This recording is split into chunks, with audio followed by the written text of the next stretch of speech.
السلام علیکم ناظرین، آپ دیکھ رہے ہیں ایشین نیوز HD اور میں ہوں ملک خورشید حسن۔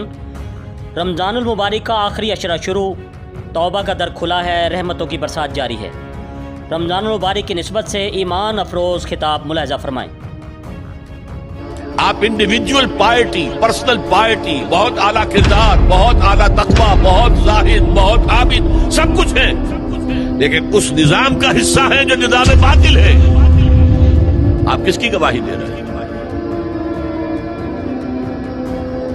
وَمَن لَّمْ يَحْكُم بِمَا أَنزَلَ اللَّهُ فَأُولَٰئِكَ هُمُ الْكَافِرُونَ، جو فیصلے نہیں کرتے اس چیز کے مطابق جو اللہ نے نازل کی ہے، وہی تو کافر ہے۔ تم نے کافر کس سے سمجھا ہے؟ وَمَن لَّمْ يَحْكُم بِمَا أَنزَلَ اللَّهُ فَأُولَٰئِكَ هُمُ الظَّالِمُونَ، جو اللہ کی اتاری ہوئی شریعت کے مطابق فیصلے نہیں کرتے وہی تو مشرک ہے۔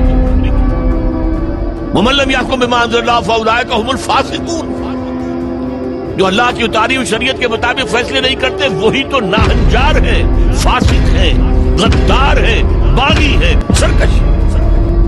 یہ تین فتوے ہیں مفتی اعظم کے۔ مفتی اعظم کون ہے؟ اللہ۔ قرآن میں یہ لفظ آیا ہے اللہ کے لیے، یفتیکم یستفتونک، اے نبی یہ آپ سے فتویٰ مانگ رہے ہیں کلالہ کے بارے میں۔ قل اللہ یفتیکم، کہہ دیجیے اللہ فتویٰ دیتا ہے۔ لو تو مفتی اعظم کون ہے؟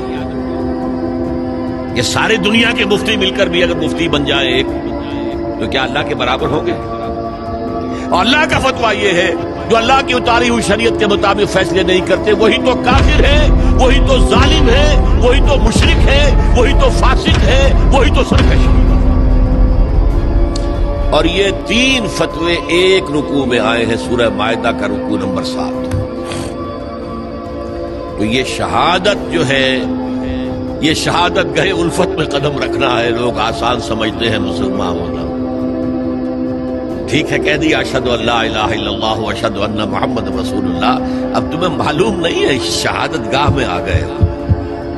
اور شہادت سے مراد تمہارے قول سے اللہ اور اس کے دین کی گواہی ملنی چاہیے، تمہارے عمل سے اللہ کی اور اس کے دین کی گواہی ملنی چاہیے، اور انفرادی ہی نہیں اجتماعی سطح پر اللہ کے دین کو قائم کر کے گواہی دو دنیا کے سامنے کہ دیکھو یہ ہے اللہ کا دین، آؤ